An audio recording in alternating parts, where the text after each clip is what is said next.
Hello guys, I show you how to drive manual car.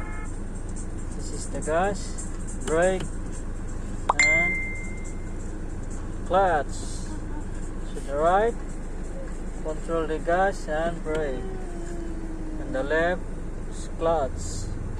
So, when you want to start, just press the clutch, press all the way down.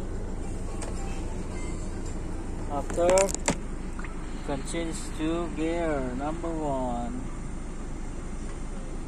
Okay, the car now is running. When you want to start, I want to move the car, release the slowly. Release the clutch slowly, plus the gas,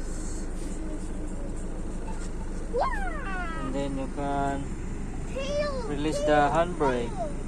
Release the handbrake. Okay guys, and then back to neutral. Okay.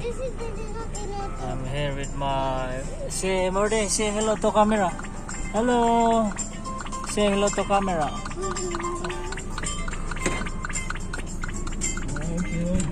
Morde, meron dyan. Kaya lang yung mga nag-kiss sila. Ah?